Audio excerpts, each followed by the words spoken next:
shit, dog. I ain't even got no self-control no more. Sunny Digital. I be trying to keep it gangster and shit, but you be having me on that sweet shit. You got my heart, got my mind. I think about you all the time. You shoot my blood. Pandemi bukanlah alasan kita untuk berhenti belajar.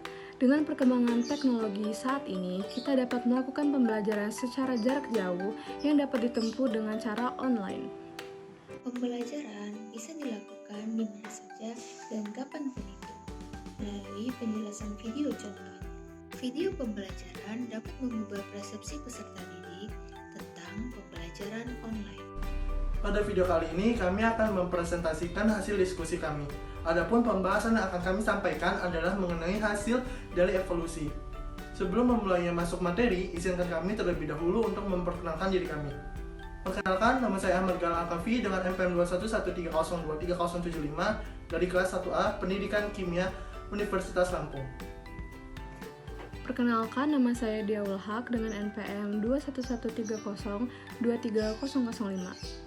Nama saya Tarisa Malini Januari Talambandua, NPM 21130230039. Nama saya Zaid Aiman Abdul Ghani dengan NPM 21130230057. Baiklah, marilah kita menyaksikan video yang akan kami presentasikan.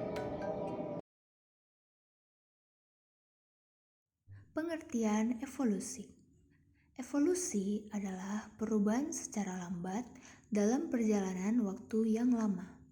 Dalam konteks biologi atau natural science, evolusi dapat mencakup berbagai perubahan dari terbentuknya pegunungan, erosi dasar sungai, sampai terciptanya spesies kehidupan baru.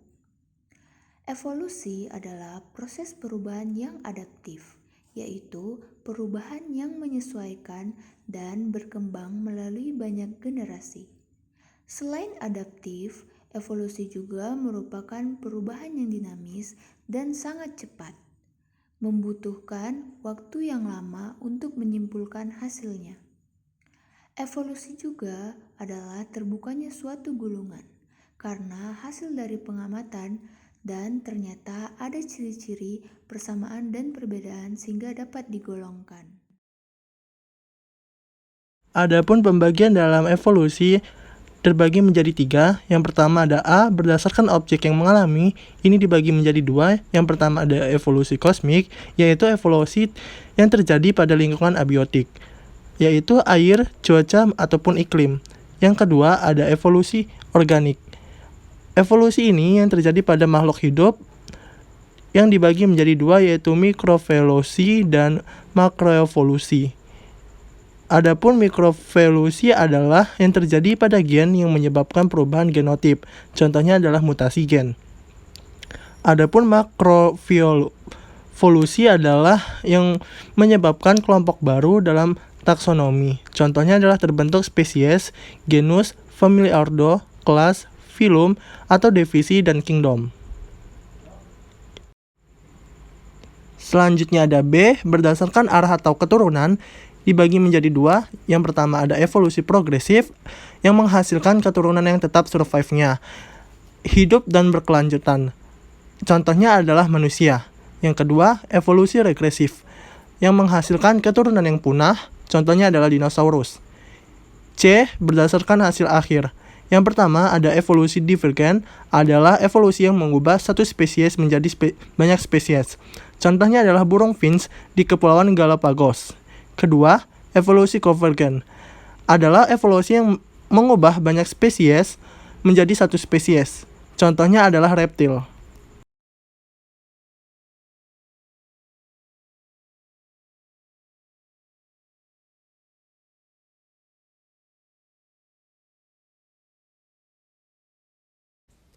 Hasil dari evolusi yang pertama adalah fosil. Fosil adalah sisa-sisa tubuh makhluk hidup yang telah membatu baik bekas ataupun jejaknya. Ilmu yang mempelajari tentang fosil disebut dengan paleontologi dan ilmuwan yang mempelajarinya disebut dengan arkeolog. Contoh dari fosil adalah fosil kuda. Berikut adalah tabel dari fosil berbagai genus kuda dan zamannya. Yang pertama, genus Eohippus pada zaman Eosen 58 juta tahun. Yang kedua adalah genus Mesohippus pada zaman Oligosen 36 juta tahun. Yang ketiga adalah Meryhippus pada zaman Miosen 25 juta tahun. Yang keempat adalah Pilohippus pada zaman Pliocene yaitu 13 juta tahun. Yang kelima adalah Equus pada zaman Pleistocene yaitu 2 juta tahun.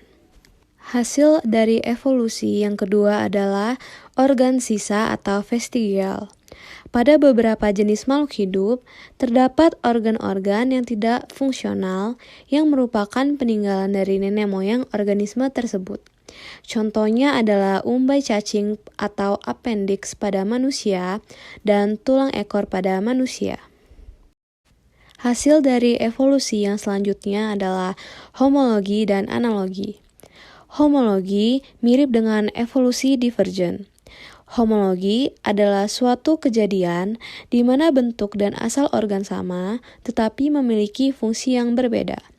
Contohnya adalah tangan manusia untuk memegang, sedangkan kaki depan kuda untuk berjalan. Analogi mirip dengan evolusi konvergen. Analogi adalah suatu kejadian di mana bentuk dan asal berbeda, tetapi memiliki fungsi yang sama. Contohnya adalah sayap kelelawar dan sayap capung. Bentuk kedua sayap kedua hewan itu berbeda, akan tetapi memiliki fungsi yang sama, yaitu untuk terbang. Selanjutnya adalah variasi. Variasi adalah perbedaan yang ada pada setiap spesies sehingga membedakan spesies yang satu dengan spesies yang lainnya. Contohnya adalah pada mamalia bernafas menggunakan paru-paru, sedangkan pada Pisces bernafas dengan insang. Hasil dari evolusi yang kelima adalah embriologi. Pada beberapa vertebrata terdapat kesamaan embriologi. Berikut adalah tahapan dari embriologi. Yang pertama adalah zigot. Dari zigot menjadi morula, dari morula menjadi blastula, dari blastula menjadi gastrula, lalu dari gastrula menjadi embrio. Perkembangan makhluk hidup dari zigot sampai dengan embrio disebut dengan antogeni. Sedangkan perkembangan makhluk hidup dari tinggi ke rendah disebut dengan filogeni. 6. Geografi. Geografi merupakan perbedaan tempat di muka bumi. Contohnya ialah adanya komodo di Indonesia. Yang ketujuh, taksonomi. Taksonomi adalah pengelompokan makhluk hidup berdasarkan hubungan kekerabatan. Tingkatan taksonomi. Yang pertama ada kingdom, yang kedua filum atau divisi, selanjutnya kelas, ordo, family, genus, dan spesies. Jika kita lihat dan kita teliti, serta kita fahami, semakin ke bawah, jumlah semakin sedikit dan persamaan cirinya semakin banyak. Yang ke-8, fisiologi tubuh. Fisiologi merupakan susunan tubuh atau potongan tubuh dan bagaimana alat tubuh itu bekerja secara normal. Contohnya adalah kegiatan metabolisme sintesis protein. Yang ke-9, domestifikasi. Domestifikasi adalah proses penjinakan. Contohnya adalah penjinakan hewan liar menjadi jinak, hewan peliharaan, dan budidaya tanaman liar menjadi tanaman hias. Yang ke-10, biokimia. Biokimia dalam konteks hasil evolusi merupakan kekerabatan makhluk hidup yang diuji secara biokimia. Contohnya adalah antigen plus antibodi, maka terbentuklah endapan. Spesiasi adalah suatu proses pembentukan spesies baru. Yang pertama ada isolasi reproduksi. Terdapat barrier atau penghalang geografi sehingga tidak dapat bereproduksi. Adapun terdapat dua spesies yang berbeda. Yang pertama ada spesies allopatrik. Dua spesies sama dipisahkan oleh barrier lautan, gunung, atau lembah. Kedua ada spesies simpatrik. Dua spesies yang berbeda sebenarnya merupakan hewan yang sama, menempati daerah yang sama. Terdapat dua macam barrier, yaitu A. Prazigot yang menghalangi fertilasi. Ada isolasi musim atau temporal, masa pematang gamet yang berbeda. Isolasi mekanik, bentuk morfologi alat kelamin yang berbeda. Isolasi perilaku, perbedaan perilaku sebelum melakukan perkawinan. Ada isolasi gamet, gamet jantan tidak fabialitas atau kemampuan hidup di dalam alat reproduksi betina. Isolasi ekologi atau habitat, perbedaan habitat. Isolasi ekografi, lama lingkungan yang berbeda dan hanya bereproduksi pada lingkungan sendiri. Selanjutnya ada B, pasca zigot, yaitu menghalangi perkembangan zigot. Ada hibrid, yaitu generasi hasil persilangan antara dua atau lebih populasi yang berbeda, baik fenotip maupun genotipnya. Ada hibrid mandul, contohnya itik entok dan mule, yaitu kuda keledai. Ada hibrid pecah, yaitu persilangannya F1 dikali F2. Yang kedua ada mutasi, ketiga ada seleksi alam, keempat ada hibridasi atau persilangan, kelima ada domestikasi atau penjinakan, keenam ada poliploidi atau buah besar tanpa biji, ketujuh radiasi adiptif, evolusi divergen, contohnya adalah burung finch di Kepulauan Galapagos, dari satu spesies menjadi 13 spesies. Nah, selanjutnya pentingnya evolusi. Mengapa evolusi penting untuk dipelajari? Yang pertama, karena telah ditemukan organisme berdasarkan fosil. Jadi, jika banyak kesamaan, maka akan dijadikan ke dalam satu kelas. Yang kedua, evolusi merupakan perkembangan kehidupan. Ketiga, adanya makhluk peralihan seperti simpanse dan kera.